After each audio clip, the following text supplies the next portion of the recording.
Hello and welcome to this video tutorial where I'll be showing you how to install PowerAI version 4 on IBM Power Systems. So here you can see the list of files required to perform this installation. The link to where you can go and get these, and in fact the full README, is available in this video description.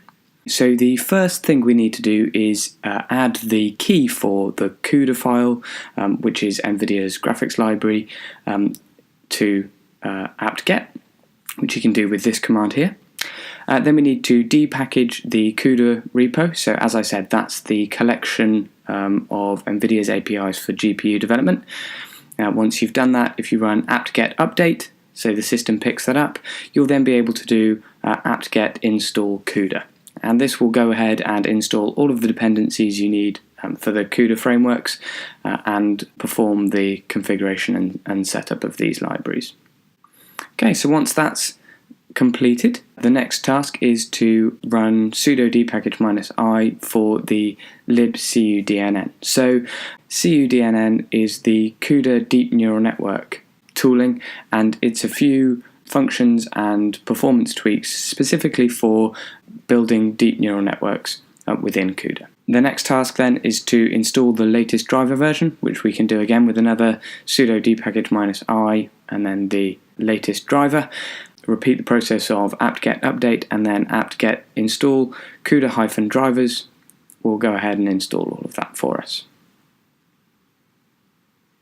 Should also note at this point that you do get a version of the Nvidia drivers when you perform the CUDA install in the previous step, but it's not the latest version, so it's well worth upgrading to make sure you're on the latest driver version. Okay, the final step of the Nvidia configuration is to edit /etc/bash.bashrc, and what we're going to do is export the path to the Nvidia binary to our operating system path. Now, this is just important to make sure that the OS picks up those binaries. The next step is to, again, repeat that process of exporting, but this time we're going to export the LD library path, which is in pretty much the same place, but it's in /lib64 as well. Okay, so once all of that's completed, we can go ahead and reboot our system, which will mean that we pick up those Nvidia drivers, the latest version of those Nvidia drivers that we've just installed, and of course the libcudnn stuff and the CUDA framework.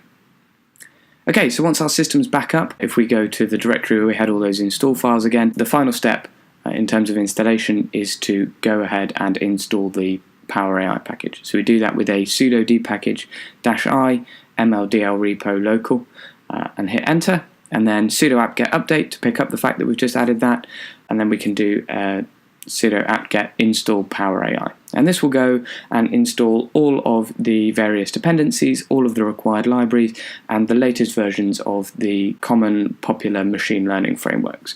The full details of these is available online again in that README location, but here you can see a snapshot of what you get in that one bundle. This is the common data science tools. And finally, just to complete our installation, we're going to make a few performance tweaks. So the first one of these, if you've not worked with Power Systems before, is to tweak the SMT setting. So this is simultaneous multi-threading, and we're going to set that to 2. And this has the effect of assigning 2 threads per core, which is the optimum value for TensorFlow. Next, we're going to enable Nvidia driver persistence, which we're going to do with Nvidia SMI -PM and then enabled, and this will mean that the driver doesn't hang up and it keeps running on the Nvidia GPUs, which is better for performance. And the final tweak we need to make is to the clock cycles of the GPUs, and that's just to make sure that we get the absolute maximum performance again from the GPUs. And that's it. That's all you need to do. So that's a complete end-to-end installation for PowerAI Release 4 on IBM Power Systems. Thanks for watching.